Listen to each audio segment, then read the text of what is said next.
तपस्या के लिए गोरखनाथ के पास चले गए। गोरखनाथ के शिष्यों ने उनका मजाक उड़ाया कि देखो, जिसके अंदर इतना राग हो, इतना द्वेष हो, यह कैसे हमारा गुरु भाई हो सकता है, यह कैसे शिष्य कहलाएगा।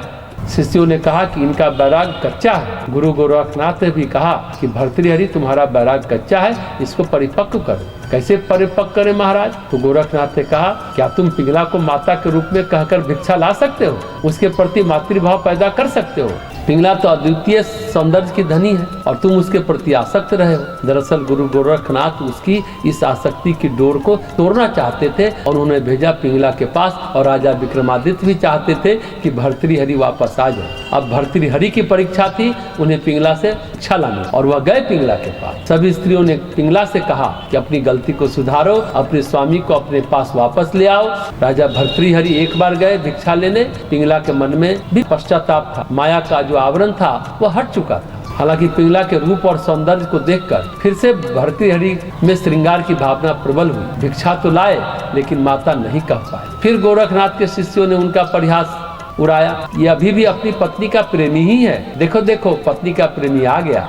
भर्तृहरि ने भिक्षा ला कर दिया कि आप लोग खाओ। शिष्यों ने कहा, किसी पत्नी के प्रेमी की भिक्षा हम थोड़े ही खाते हैं, हम तो बैरागी हैं, हम तो बैरागी की भिक्षा खाते हैं। एक बार, दो बार, तीन बार भर्तृहरि गए लेकिन वह विक्षिप्त हो गए। शिप्रा के जंगलों में वह विक्षिप्त की तरह घूमने लगे। जब विक्रमादित्य ने सुना कि मेरा भाई विक्षिप्त हो गया है, बहुत मुश्किल हो गई, पहले इन योगियों को हटाओ, खत्म करो, इन्होंने मेरे भाई को भड़का दिया है। चूंकि विक्रमादित्य का अपने भाई से बहुत ज्यादा प्रेम था और भर्तृहरि के मन में भी बहुत प्रेम था अपने भाई विक्रमादित्य के प्रति।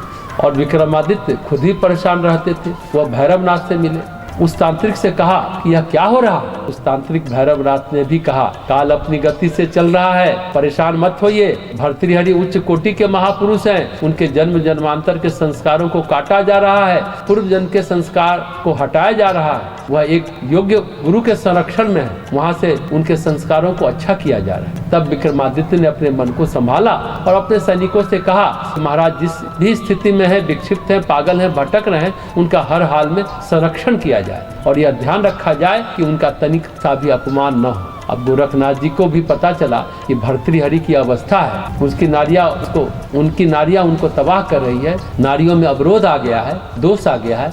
उन्होंने भर्तृहरि की कनपट्टी के पास कहते कि एक नस दवाई और भर्तृहरि तत्काल स्वस्थ हो गए। और फिर कहा, जाओ राजन, इस बार राजा का वेश उतार कर आओ। इस बार भर्तृहरि स्वस्थ थे, तपस्या से, व्रत से, उपवास से, योग साधना से, क्योंकि दिन भर रात भर भर्तृहरि साधना करते रहते थे, लेकिन अंदर से आसक्ति छूट नहीं पाई।